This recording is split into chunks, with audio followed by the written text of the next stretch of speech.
نے نبی والی معاشرت اپناؤ۔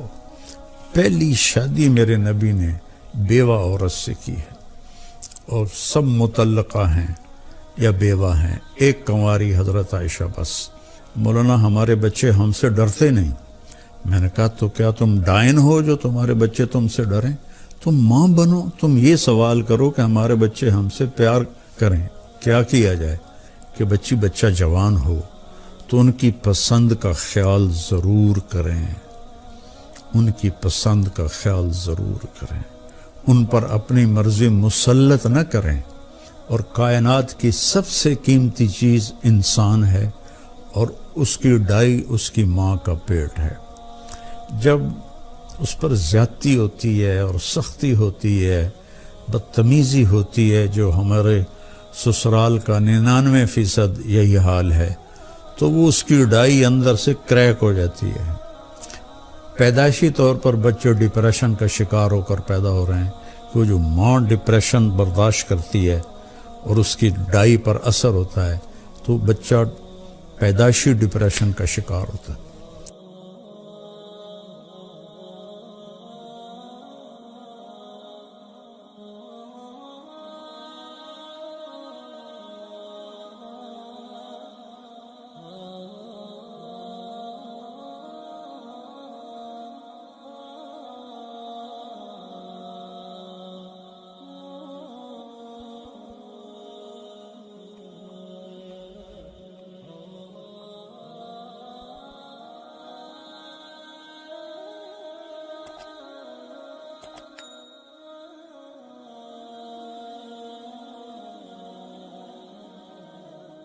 السلام علیکم ورحمۃ اللہ وبرکاتہ۔ بسم اللہ الرحمن الرحیم، والصلاة والسلام علی رسولہ الکریم وعلی آلہ وصحبہ اجمعین۔ میرے محترم بھائیوں، بہنوں، دوستوں، بزرگوں، بچوں، بچیوں، رمضان کا مبارک مہینہ چل رہا ہے۔ ہم اس پہ اللہ کا شکر ادا کریں، روزوں کی پابندی کریں، تراویح کا اہتمام فرمائیں، بغیر عذر کے 20 تراویح نہ چھوڑیں کہ ہر سجدے پر 1500 نیکی لکھی جاتی ہے۔ تو کتنی بڑی کمائی کر کے ہم آتے ہیں۔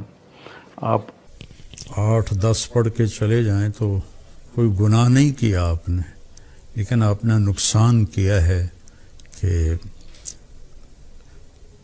رمضان میں نوافل فرض کے درجے میں چلے جاتے ہیں، تو ہیں وہ نفل لیکن لکھا جا رہا ہے فرض۔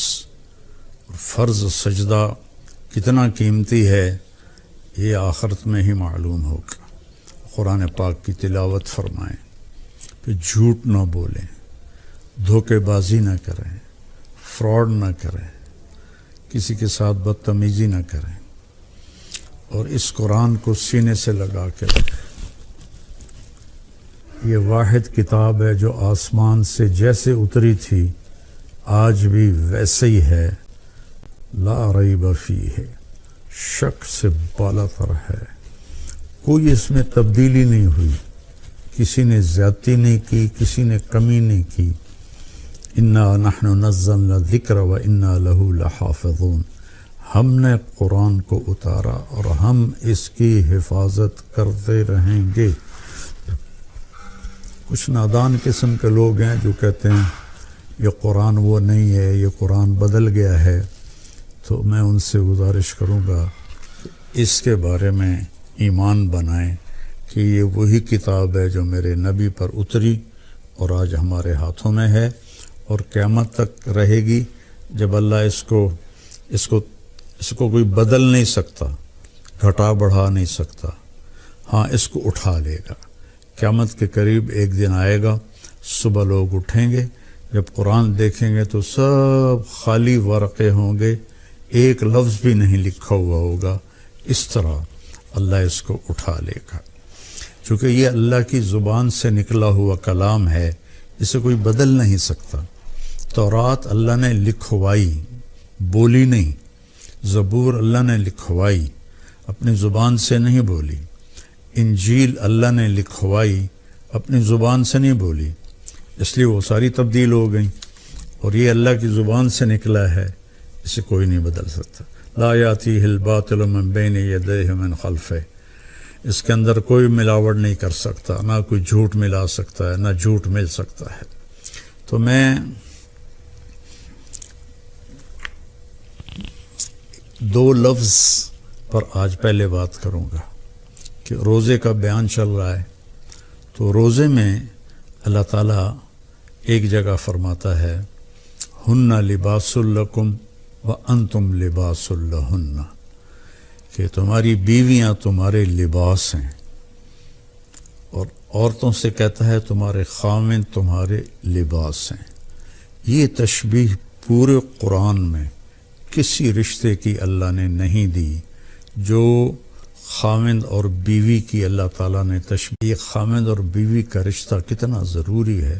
ہمارے ہاں تو ہندی معاشرہ ہے، کسی کی بیوی فوت ہو جائے تو اس کو لڑکی نہیں ملتی، اور کسی کا خاوند فوت ہو جائے تو اس سے خاوند نہیں ملتا، کوئی بیوہ ہو جائے، مطلقہ ہو جائے، اس کا کوئی رشتہ نہیں پوچھتا، ایک آدھ بچہ ہو تو وہ بیچاری اسی کے ساتھ ہی گزار دیتی ہے، اس کا کوئی رشتہ مانگنے بھی نہیں آتا۔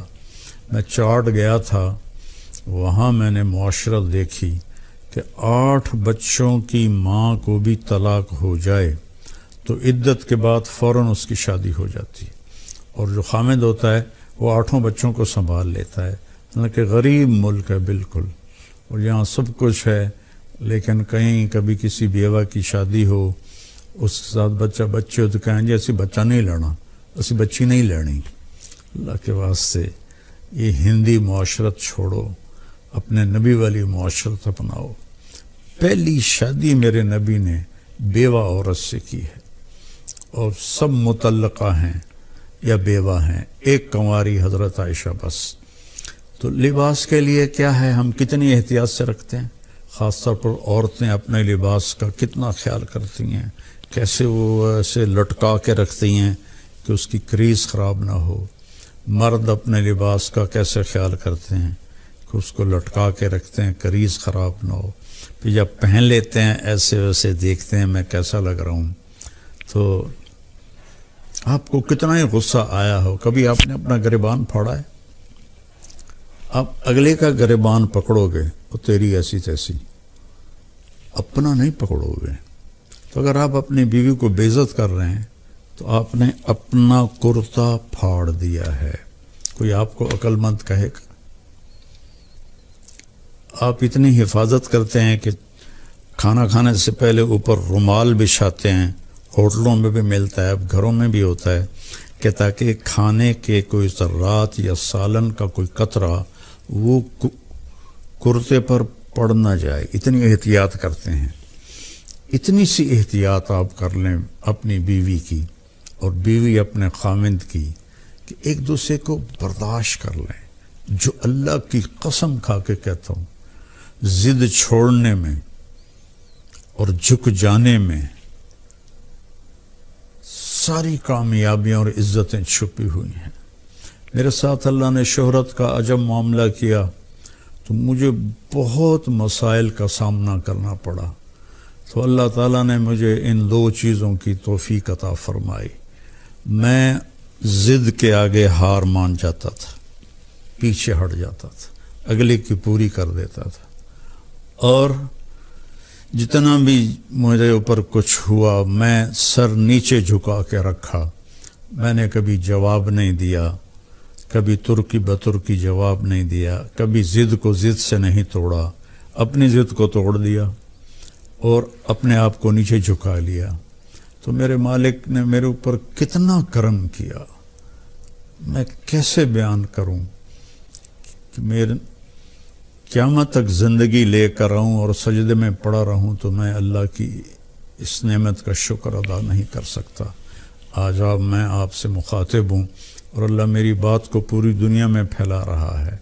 اللہ کے واسطے ضد چھوڑ دے، اگلے کی ضد مان لیں، حتیٰ کہ بچہ بھی ضد کرے نا تو اس کی ضد مان لیں۔ مائیں اس کی پٹائی شروع کر دیتی ہیں، وہیں سے نفرت کے بیج آپ ان کے اندر بو دیتے ہیں۔ ایک جگہ میں تھا تو خواتین جمع تھی تو کہنے لگی مولانا ہمارے بچے ہم سے ڈرتے نہیں. میں نے کہا تو کیا تم ڈائن ہو جو تمہارے بچے تم سے ڈریں؟ تم ماں بنو, تم یہ سوال کرو کہ ہمارے بچے ہم سے پیار کریں, کیا کیا جائے؟ یہ بھی کوئی سوال ہے کہ ہمارے بچے ہم سے ڈرتے نہیں؟ ڈرانا نہیں ہے, قریب کرنا ہے. تو جھک جاؤ, آپ کا گھر آباد ہو جائے گا. اللہ کی قسم کھا کے کہتا ہوں آپ کے گھر میں خوشیاں رہیں گی. اگر آپ ضدوں پر رہیں گے تو پھر اپنے کپڑے پھاڑیں گے. تو اپنے کپڑے پھاڑنے والا یا پاگل ہوتا ہے یا بے عقل ہوتا ہے. تو ایک تو تشبیہ یہ ہے جس میں اللہ تعالیٰ نے ہمیں اتنا خوبصورت سمجھایا ہے کہ ہن لباس لکم وانتم لباس لہن. پھر اس سے ایک اور مطلب بھی نکلتا ہے. جب ہم چھوٹے تھے ہماری مائیں ہمیں جو کپڑے پہناتی تھی وہ ہم پہن لیتے تھے. جب ہم بڑے ہوئے تو ہم اپنی پسند کا کپڑا خود لینے لگے اور خود یا خریدا یا منگوایا اپنی پسند کا. تو اس میں یہ اشارہ ہے کہ بچہ جوان ہو تو ان کی پسند کا خیال ضرور کریں, ان کی پسند کا خیال ضرور کریں. ان پر اپنی مرضی مسلط نہ کریں. وہ اگر خوشی سے مان رہے ہیں شکر ہے اللہ کا. لیکن مثلا بیٹا کہہ دیتا ہے کہ اماں میں نے یہاں شادی نہیں کرنی, یہ بیٹی کہہ دیتی ہے اماں میں نے یہاں شادی نہیں کرنی, وہ اللہ کے واسطے ان کے اوپر زبردستی نہ کرو, جبر نہ کرو. یہ اللہ نے ان کو حق دیا ہے, لڑکی کو بھی لڑکے کو بھی اللہ نے حق دیا ہے کہ وہ انکار کر دے. اس کو لڑائی نہ بناؤ, اس کو نافرمانی نہ سمجھو بچوں کی.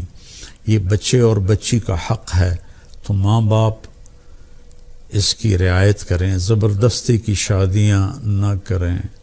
بہت تباہی مچتی ہے, بہت تباہی مچتی ہے. عمر گزر گئی ان کے بھیانک انجام دیکھتے ہوئے جہاں ماں باپ نے ٹھونس دیا لڑکی پر کہ ایتھے ہی کرنی ہے, یا بیٹے پر ٹھونس دیا ایتھے ہی کرنی ہے نہیں تو گھروں نکل جا. یہ اس قسم کی فضول باتیں, یا ہم نے تو بس ارائیوں میں کرنی ہے, ہم نے تو جٹوں میں کرنی ہے, ہم نے تو راجپوتوں میں کرنی ہے. میرے نبی کا فرمان ہے نیک دیکھو, نیک ہو, صالح ہو, اچھے اخلاق والا ہو, جس قوم کا بھی ہو رشتہ جوڑ دو. میرے نبی نے اپنی ایک بیٹی اپنے گھرانے میں دی حضرت علی علیہ السلام کو, باقی تینوں بیٹیاں آپ نے اپنے خاندان سے باہر دی ہیں. حضرت عثمان کو جو بنو امیہ میں سے تھے 2 بیٹیاں ان کو دی, ابو العاص کو بڑی بیٹی حضرت زینب دی. تو رشتوں میں اس بات کا خیال رکھیں کہ بچوں کی رائے کا خیال رکھا جائے. بات لمبی ہو رہی ہے لیکن ضروری ہے. حضرت علی رضی اللہ تعالیٰ عنہ علیہ السلام تشریف لائے حضرت فاطمہ کا رشتہ مانگنے, اور جبریل پہلے آ گئے تھے کہ یا رسول اللہ, اللہ نے علی اور فاطمہ کا رشتہ طے کر دیا ہے. تو جب آ کر بیٹھے تو شرمندہ